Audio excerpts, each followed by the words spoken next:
Going on entertainment. So today I'm coming to y'all with another recap. We talking Love and Hip Hop episode 5. Okay, so the episode starts off with see Shekinah go and meet up with Spice. A lot of people aren't really feeling Spice this season because they feel like she's messy. And Shekinah, what happened to? I remember that was when I took my little hiatus. I remember there was a report that came out that said that you was quitting Love and Hip Hop because you didn't like how they showed Lyrica bop you upside your head and you didn't defend yourself. What happened to that? Is you right back on the show? Them checks talk different. That's the thing. The girls be wanting to quit until Mona slide them that contract, and then they look at it. They look at the numbers. They go, that's how much you gonna pay me. All right, cool. I'm still mad at you though. Like, cap. So she meets up with Spice, and they're basically catching up or whatever. And then we see Jessica have like the fibroids issue. To be honest, this is the whole thing with the fibroids thing. Phaedra. Let's talk about Phaedra. Phaedra doesn't get enough hate for one, what she said about Cynthia's fibroids and her situation that was going on in her nether regions when she was saying that she was sitting on Captain Crunch. She doesn't get enough hate for that. I feel like the media and like the fans tend to forget that. And also the whole thing she said to Kenya about when Kenya, couldn't have a baby. I think she doesn't get drug enough. Would have got canceled for saying something like that because the world's sensitive as hell nowadays. So then she has like a lot of fibroid issues. She's in extreme pain. They show her going to the hospital, and we see her meet up with Jacqueline, aka EJ King. So EJ King sitting there looking like a dark villain. He not as in his skin color dark. I'm talking about like dark as in evil. An evil villain. He's like he looks like one of those evil Disney villains that's coming over to the princess, which is Jessica, to doom her life down. That's what I got from the whole scene. He's like, why didn't you call me? So she's basically telling him how, Black women and stuff like that, doctors, they don't pay enough attention to when they're having certain issues and certain problems with their body. They tend to why is replay back on my TV right now? EJ had that headband on looking, but yeah. So basically, Jessica was saying how like Black women and just people in general need to take their health seriously and to kind of check if something is actually wrong with them, because you may never know. It may not be what you think it is, which is 100% true. Because what I realize nowadays with healthcare, if you say, "Oh, I'm feeling this," or "I'm going through this," they're gonna try to push out. They're like, "Oh, okay, take this. All right, bye. Next person, bye." So she's 100% right when it comes to that type of stuff. So that was a good conversation to be shown. So Shekinah and Spice go and eat, and they talk about like the going to the DR because Spice is doing like a trip as a celebration of survival, and they get on the subject of Carly in my Shekinah voice. Here's the thing with Carly. Spice needs to be a little bit grateful of Carly. Let me tell y'all why. Carly was the one who sort of introduced her through the show. Of course, she would have got on the show regardless because she's a big like name in dance hall. But in order to get on these shows, you got to have a friend that kind of brings you on, or like you kind of have to know somebody, or like you have to be intertangled with something. Especially on Love and Hip Hop. Now it's kind of different. I kind of see how like because Erica probably wasn't really cool with half the cast before she even came on there. Let's give it a buck. But now it's like it's different. Back then you had to kind of like a friend had to bring you on. You had to be somebody's cousin, boyfriend, girlfriend. So you were Carly's friend, and not now, but she's the one who kind of she said she brought you on the choo-choo train. So I feel like she kind of forgets that. Quit the dance hall Spice. Quit the dance hall Spice. You sort of forget about that, which isn't cool. So they talk about Carly and how Carly is trying to steal her whole life, and she might pop up on them. They was eating like Jamaican food, oxtail gravy, jerk pork, bun and cheese, rice peas. They was eating all the Jamaican food. And then they get on the subject of Carly. I feel like Shekinah, though, is jealous of Carly. I feel like Carly, for being her age, she has a lot of accomplishments. And I think that kind of makes Shekinah feel intimidated, because if you want to keep it about, like, Shekinah, what has really Shekinah accomplished in a wide aspect? We always see Shekinah being like a sidekick, whether it be T.I. and Tiny's. It's always somebody's like side person. It's never, Shekinah's never like the main character. Carly has been the main character on her own. And I think Shekinah kind of feels a little bit intimidation by that. That's why I feel like deep down she don't really like Carly like that. So Amy meets with her sisters and they do like this paint job thing. Here's the thing with Atlanta reality shows. Why do y'all always do the same activities? Let me tell y'all the activities they do. Roller skating, the ATL rollerblading, roller skating. Y'all know what I'm talking about. Their little paint and sips where they drawing a man with his D out. The little paint splashes, which they did, Amy and her sisters did. Or the break, it's like a escape room where they have to figure out how to get out. And the last one, where all reality shows in Atlanta do this, where they go into the room and break stuff to release anger. They're like, ah! They do that. So all Atlanta reality shows, y'all need to come up with some new activities for them to do, because it's getting repetitive. Like, I'm seeing it on every show. Y'all doing the same thing. I peeped that. So that was interesting to see on the episode. So they start to talk about the mom and how it's her fault because she's the one that's not splitting her time equally between the sisters. And they get on the topic of Chaotic. Y'all know how I feel about him. And apparently Chaotic kissed Amy off camera. He gave her a good old kiss, and Amy says that she was caught off guard and didn't really expect it at all.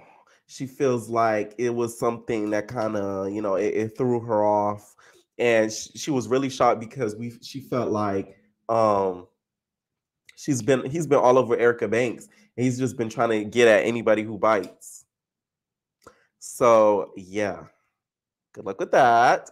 Anyways, Amy goes and talks to her mom. The mom is a huge gaslighter. This scene triggered me. Gaslighting as a mother.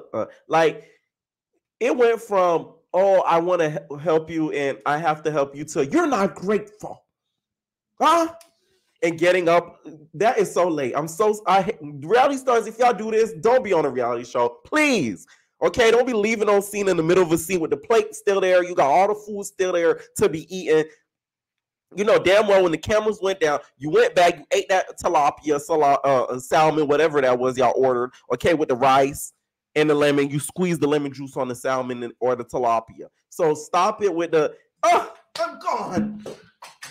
Like, that is so irritating. I got so annoyed. I'm like, oh, get out of here. So they end up getting into a huge argument. I feel like the mom is living vicariously through Amy, and that's why she kind of favors Amy a lot more. She probably sees a lot of herself in her, but that's not fair to the other sisters at all.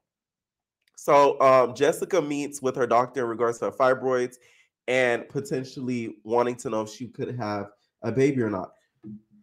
Jessica, I appreciate the storyline, but it's getting repetitive. Especially not the fibroids, it's her having the baby. It's like all she talks about.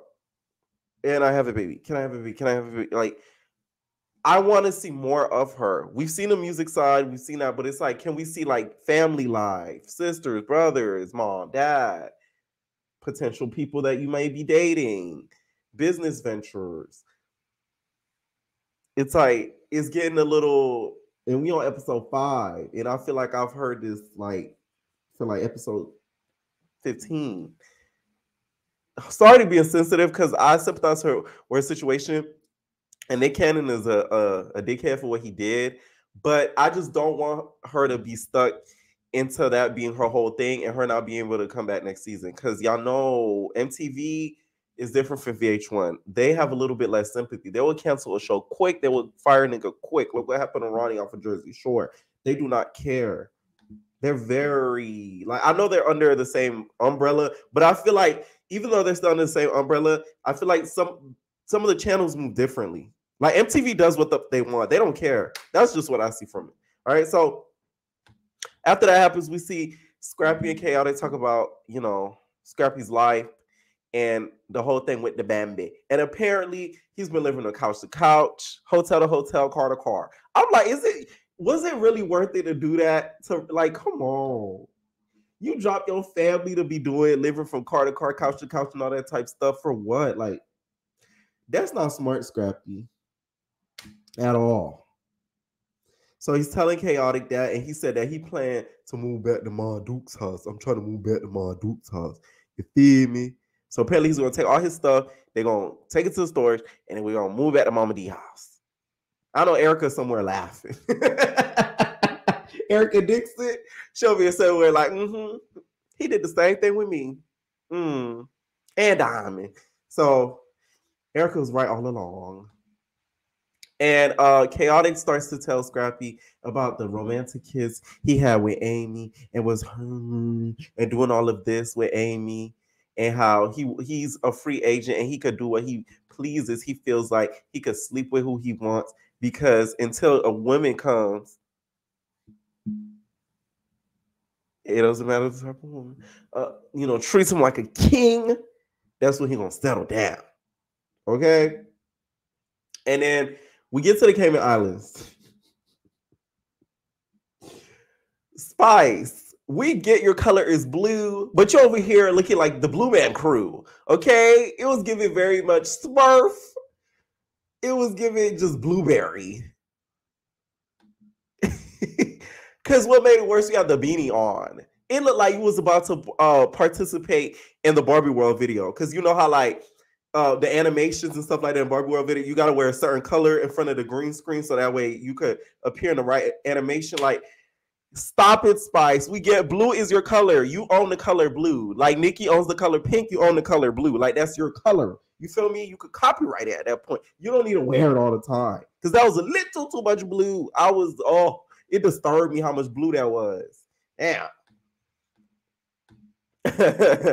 So Shekinah gets there. They start catching up or whatever. And then Mida gets there. So Mida and Shekinah start going back and forth just about the whole DR situation and how they didn't allow her to come to see Spice. To be honest, that was a good thing that didn't happen. Because best believe if Shekinah went there and seen Spice, it would have been all over the media what was wrong with Spice. Everybody would have knew what was wrong with Spice. We would have known what hospital she was in, what she looked like. Shekinah probably would have snuck a little picture in, sent it to the shade room. Shekinah messy too, just like Carly. Okay, so that might have been the best that it happened. Mida and Spice end up talking, and it ends up getting emotional. To me, I just think that Spice is just mad at Carly, and she's taking it out on Mida. She's mad that she's friends with Carly. That's what it is. It has nothing to do with her not being there for her. She just don't want her to be friends with Carly. Spice is a possessive friend. She feels like Carly is probably trying to imitate her life and emulate her life. Because, okay, here's where I relate with Spice. I hate when I'm friends with somebody and they're trying to be like me, or like they're trying to do the same things as me because they want to be like, I hate that. I hate it. Like, it's irritating to me. Like, you want to talk like me, like that. It's so cringy to me and it makes me feel uncomfortable. I don't like that. I don't like that. Like, I don't like that. Like, stop. You feel me? Like, stop. So I feel like that's what Spice feels like. She feels like Carly is trying to be like her, get a similar home to her, try to be in the music industry, be in the dance hall music. So it's irritating because it's like, damn, like, can I have something to myself? Like, why are you trying to, like, fuck? That's what Spice feels. And I think that's the big issue with her. Okay? Let me know what y'all think down below in this episode. This season, I think, is still good. Leave your comments down below. We out, babies.